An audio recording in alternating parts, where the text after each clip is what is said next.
Welcome to Taking the Pulse, a healthcare and life sciences podcast. We're glad you're with us here today. My name is Lynnsey Baker. I'm with the Maynard Nexsen law firm, and I'm joined by healthcare attorney Lauren DeMoss. Lauren, it's good to be with you as well. Thanks so much, Lynnsey. It's great to be here today. And joining myself and Lauren, we have Maynard Nexsen healthcare attorney Shannon Lipham, who helps practices and providers navigate federal and state regulatory matters, as well as regulatory litigation. Shannon, thanks so much for joining us today to discuss a very important topic. We're going to dive in on HIPAA, which you and Lauren probably know what that stands for, and many of our audience members probably do as well, but the general public just knows HIPAA and what that means. But really that stands for the Health Insurance Portability and Accountability Act. Now that does establish the federal standards protecting our sensitive health information from disclosure without getting that all-important patient consent. Shannon, can you start us off by giving us a quick 10,000-foot overview of HIPAA's regulations and what exactly providers need to understand and follow about it? Sure. Thanks for having me. HIPAA is a federal law. It protects the privacy and security of PHI, which is protected health information. So it sets national standards for handling, storing, transmitting, maintaining protected health information by healthcare providers, health plans or insurance companies, healthcare clearinghouses, and business associates, which we'll talk a little bit about. But it includes both the privacy rule and the security rule. Privacy rule protects health information from unauthorized or impermissible uses and disclosures, while the security rule focuses on safeguarding electronic health information from unauthorized access, use, or disclosure. So very broadly, that's what HIPAA does. Yeah, and Shannon, that's a great kind of overview of what HIPAA does. And it's interesting because HIPAA is not new. Obviously, the original privacy rule came out in 1996. And then the security rule came out. And then kind of the latest significant update was in 2013 with the breach notification rule and kind of what the standards are and the procedures when there's actually some sort of breach or there's some sort of impermissible disclosure of someone's protected health information. And really since 2013, the last 12 years, it certainly wasn't that HIPAA no one was paying attention to it. It was kind of morphing in its own way, but there weren't really any federal regulations kind of keeping up with things. Cybersecurity, obviously, a huge thing, lots of other kind of standards out there to protect someone's individually identifiable information. But it wasn't until the beginning of this year in January that we saw our kind of first big proposed rule come out since the 2013 breach notification rule and some of the high-tech guidance. And so, like I said, in January, we had our first kind of proposed rule come out it's been a while. And it's interesting because it's still in proposed form. Comments were due in March, and we don't know when we'll get a final rule or whether we will get a final rule, TBD on lots of things going on in DC at the moment. But I thought Shannon and I could talk through kind of some of the things that are in that proposed rule, because they certainly include, I think, and Shannon, tell me if you disagree, but I think they include some more burdensome requirements on not just covered entities, but also, as Shannon mentioned, business associates and downstream vendors. So even folks that are subcontractors of business associates, it continues to kind of push down certain HIPAA requirements. It includes kind of what I would say are enhanced obligations and maybe more specific obligations that relate to the HIPAA security rules. Shannon, do you disagree with that kind of assessment of the rule as a whole? No, I think that's right. It's definitely enhanced requirements for covered entities and their business associates, but my impression is it's not necessarily a lot of new information in the cybersecurity world. It's more bringing HIPAA and the security rule into, the modern era of protecting, cybersecurity. So it's things that we've heard of and that, a lot of entities probably are already doing, but it does significantly increase the requirements for covered entities under HIPAA. Yeah, Shannon, that's a really good point because you look at this new proposed rule, and in terms of bringing things kind of into today's world, the way the HIPAA security rule was laid out originally, when you look at the technical, physical, and administrative safeguards, is the different requirements were denoted as either being required or addressable. And addressable meaning kind of depending on the size of the entity, the scope of their operations, they would kind of have to do a cost benefit analysis to determine whether one of the addressable standards should be implemented. Well, this proposed rule actually takes away the ability to say anything's addressable, and it would make all of the HIPAA security rule requirements actually required. So rather than saying, and interestingly enough, I think encryption is one of the quote addressable standards under the HIPAA security rule, which seems silly in 2025. That would now be a required standard for both data at rest and data in motion. So there are certain elements of it, Shannon, like you said, that aren't brand new. But they are trying to take the rule and kind of move it into today's framework when you're thinking about cybersecurity as a whole. Shannon, the other piece of it, I think, too, that strikes me as, something to pay attention to is the way it kind of puts some additional obligations on business associates. And I think we've seen the evolution of that since 2013 and since the high tech came out and business associates became directly responsible under the rule to comply with HIPAA, not just contractually in their business associate agreements.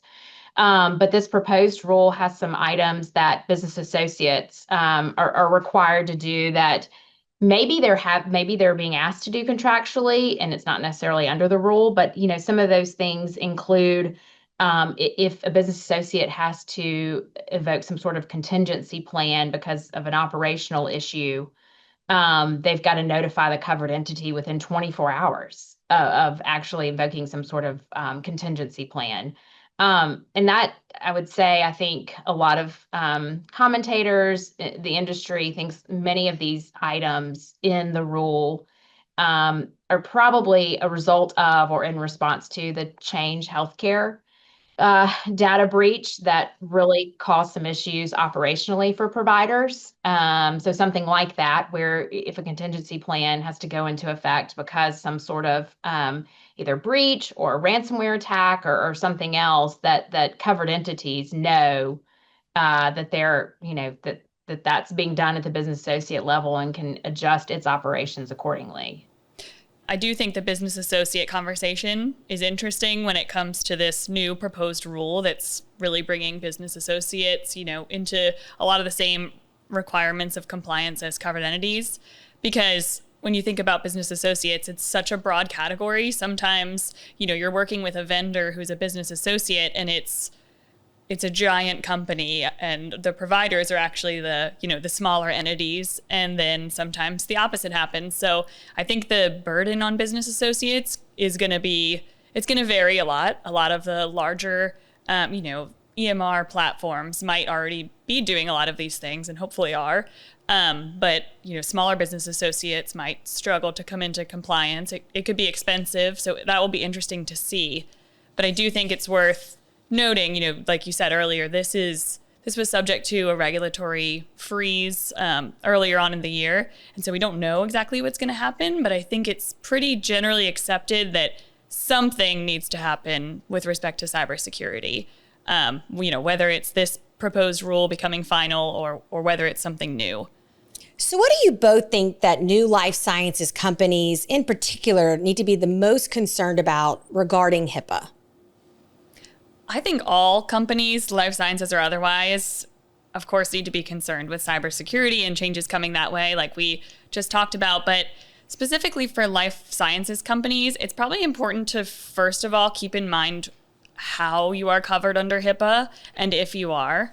Because some life sciences companies may or may not be patient-facing, so you might not recognize that you're a covered entity. And it is also possible to be both a covered entity and a business associate. So it's important to evaluate each of your business relationships to make sure that, you don't enter into it a situation where you've signed a business associate agreement when maybe you aren't actually a business associate. So evaluating those relationships early on is probably one of the most important things to do, and determine, where you fall in the HIPAA spectrum as a covered entity, a business associate. What kind of agreements do I need? What kind of obligations do I have? That's probably the first most important thing to do for life sciences companies. And I think beyond that, vendor management is just such a big topic right now and has so many implications even beyond HIPAA. But when it comes to covered entities and their business associates, it's really a vendor management relationship with some important nuances. And I think with life sciences, with new companies, I think you're quick to kind of get the ball rolling. And our advice is don't go off and sign agreements saying you're a business associate or saying you're a covered entity, because until you know for sure kind of where you fall in the space. We always ask kind of, are you receiving protected health information, and where is it coming from?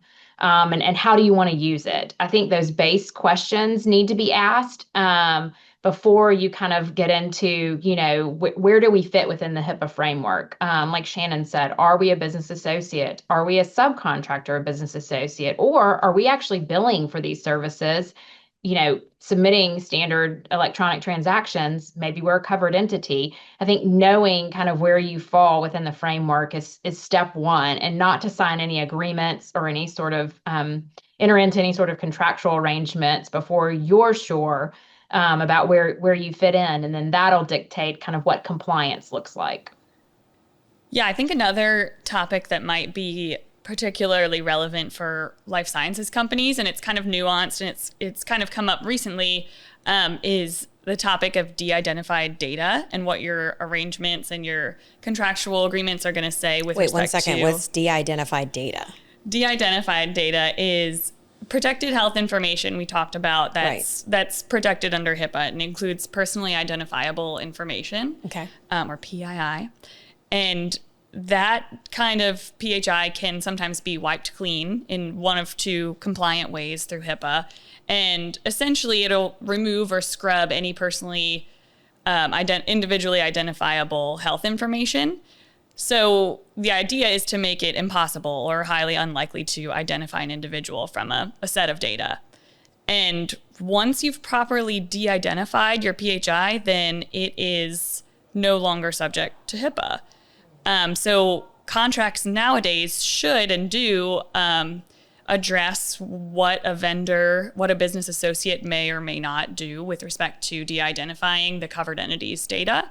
This comes up a lot in the research context.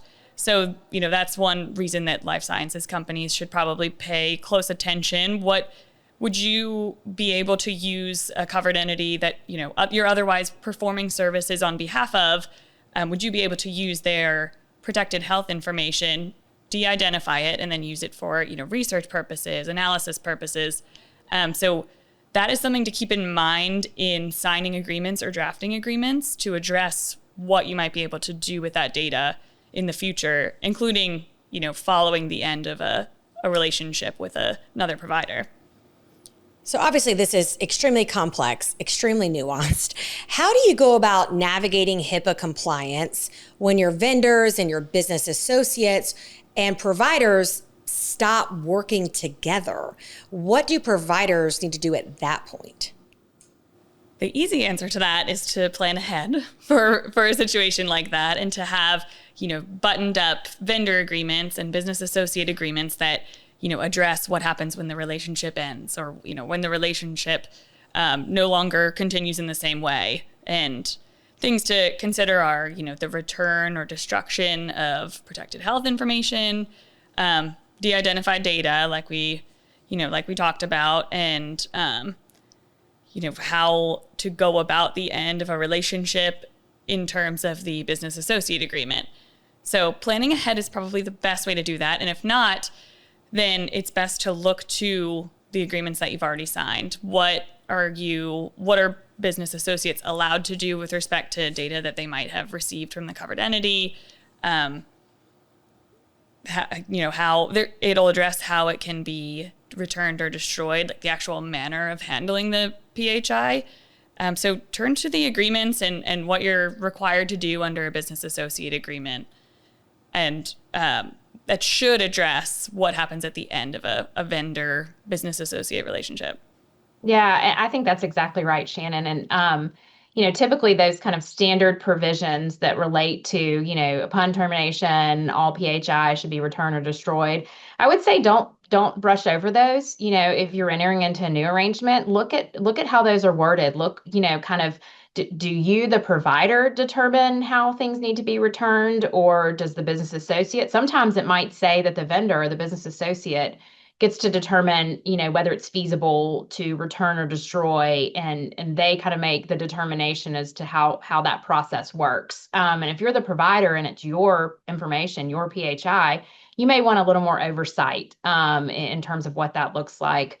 I would say too, especially for a large vendor that maybe has a lot of PHI, like a EHR vendor or someone that has access to your systems. How does it look when you need to move to a new vendor? Are they required to kind of cooperate within a reasonable amount of time? Are they required to kind of download data in a certain way?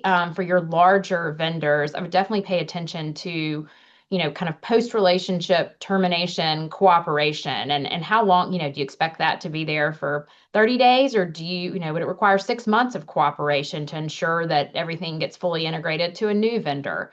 Those things really do need to be paid attention to, because if the relationship goes sour, you don't want to be looking to cooperation and not getting it. I would say too, with a vendor, if you're not working together and they want to cut off access to your PHI, the provider's PHI, there are actually some HIPAA rules around a vendor or business associate not being able to do that. The covered entity needs to have access to its PHI, and you really don't want the contract to say otherwise, because you have to get into some sort of back and forth, regarding what the HIPAA rule says versus what the contract says. So some of those issues, as Shannon said, are best dealt with on the front end when everyone's excited and happy about the relationship, as opposed to, if you're looking at termination or things aren't going well. Yeah, and in terms of keeping the relationship happy and exciting, it's probably best to be doing, annual or semi-annual reports or check-ins with your vendors, especially in terms of HIPAA and just how compliance is going, who should we be reporting things to, any updates. Just keeping that open line of communication, probably like any area, is important when it comes to HIPAA compliance. I was just about to say, it all comes back to relationships, right? So many things come back to those personal relationships, picking up the phone and calling someone. Shannon, Lauren, thank you both so much for your time here today. We certainly appreciate it, and really taking that deep dive into HIPAA. It was a very important conversation. Thanks for having us. Yeah, absolutely. I'm Lynnsey Baker, and we'll see you right back here for the next Taking the Pulse podcast.